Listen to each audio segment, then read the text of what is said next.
சொல்வதை கேட்டுக்கொண்டிருக்கும் உங்களுக்கு கூறுகிறேன், உங்கள் பகைவரிடம் அன்பு கூறுங்கள், உங்களை வெறுப்போருக்கு நன்மை செய்யுங்கள், உங்களை சபிப்போருக்கு ஆசி கூறுங்கள், உங்களை இகழ்ந்து பேசுவோருக்காக இறைவனிடம் வேண்டுங்கள். உங்களை ஒரு கன்னத்தில் அறைபவருக்கு மறு கன்னத்தையும் திருப்பி காட்டுங்கள். உங்கள் மேலுடையை எடுத்துக் கொள்பவர் உங்கள் அங்கியையும் எடுத்துக்கொள்ள பார்த்தால் அவரை தடுக்காதீர்கள். உங்களிடம் கேட்கும் எவருக்கும் கொடுங்கள்.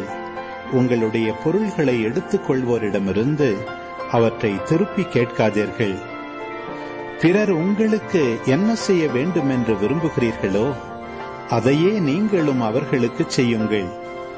உங்களிடம் அன்பு செலுத்துவோரிடமே நீங்கள் அன்பு செலுத்தினால் உங்களுக்கு வரும் நன்மை என்ன? பாவிகளும் தங்களிடம் அன்பு செலுத்துவோரிடம் அன்பு செலுத்துகிறார்களே. உங்களுக்கு நன்மை செய்பவர்களுக்கே நீங்கள் நன்மை செய்தால் உங்களுக்கு வரும் நன்மை என்ன? பாவிகளும் அவ்வாறு செய்கிறார்களே.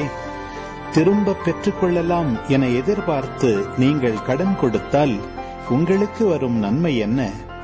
ஏனெனில் முழுவதையும் திரும்ப பெற்றுக்கொள்ளலாம் என்னும் நோக்குடன் பாவிகளும் பாவிகளுக்கு கடன் கொடுக்கிறார்களே.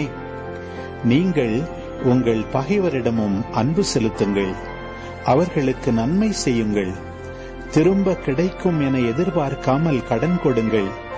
அப்போது உங்கள் கைமாறு மிகுதியாயிருக்கும், நீங்கள் உன்னத கடவுளின் மக்களாயிருப்பீர்கள்.